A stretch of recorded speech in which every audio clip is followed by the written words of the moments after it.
No niin, huomenta. Puukotin sen alta pois, toisen mä kuristin ja 2 mä hakkasin tolla jollakin, mikähän rauta se sitten olikaan, niin semmosella rautaputkella hakkasin pari tyyppiä.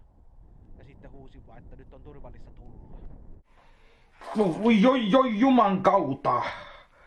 Pyrkele, nyt taas mä säädin vähäsen. Ei helvetti. Mämmi on homeessa. Sienessä ollaan.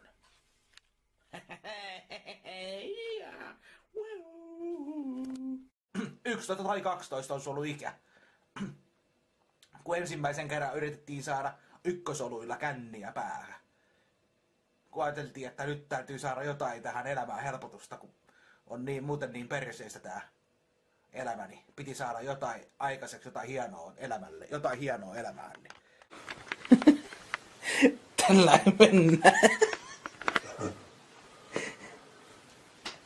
Kyllä.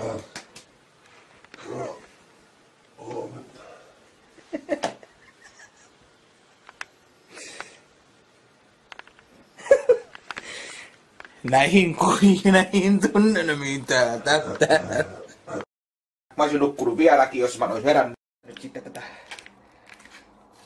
Ottakaas siinä, kun mä saan tän. Vittu! Perkele! Jumalauta, se putos tosta, saatana. Yhtäkkiä se oli lattia. Hyvä, ettei mennyt paskaksi, perkele. Bussikuski lähti ajaa vity takaovi auki. Hyvä, hyvä. Jos ei pelkoa kohtaa, niin sitä ei kohtaa koskaan. Näin, nyt taisi tulla köntsät housuun samalla. Tunnelmi. Ei saisi roskata, mutta minä vähän roskaan. Tervetuloa Niilo 22. Mä olin portilla, tai mä olin semmosessa paikassa ensiksi. Ja sit siellä myytiin jotain ja sitten mä jo lähdin, kun 2 tyyppiä lähti liikkeelle, niin mä menin portille kattoon, mihin ne menee. Ne ei mulle puhunut mitään, menin kattoon. Portille tuli autolla 2 tyyppiä. Ja toisella oli jotain, mitähän hässäkkäisellä toisella oli, jotain lihaa, että hermostui, että portista ei pääse läpi, kun mä sanoin, että ei tästä pääse, tai olin portinvartijana siinä. Sitten sen jälkeen ne huomasi, että 2 kaverusta lähtee, toinen lähti moottoripyörällä, toinen lähti autolla, ne lähti niitten perään ja ne lähti sinne ja niitä ei sen jälkeen näkynyt.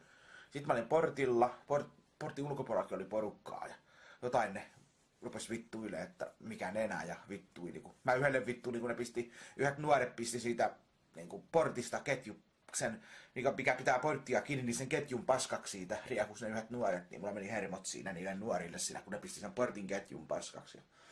Sitten siinä tuli joku likka tuli siihen, mulla oli jotain myytäviä ja se osti jonkun, mistähän se oli tehty semmosen, niin kuin vähän kuin semmosen kettueläimen osti ja tämmöstä. Ja sitten me tultiin sisälle siitä ja joku ihmetti, että missä sä oot ollut, mä sanoin, portilla. Ja sitten mulla olisi vielä asiaa.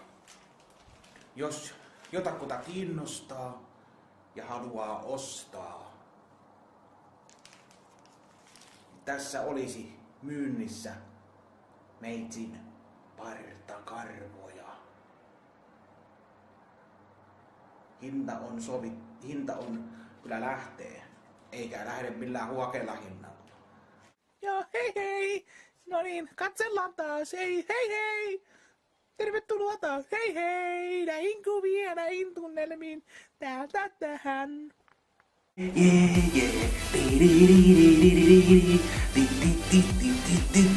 Minä tanssin.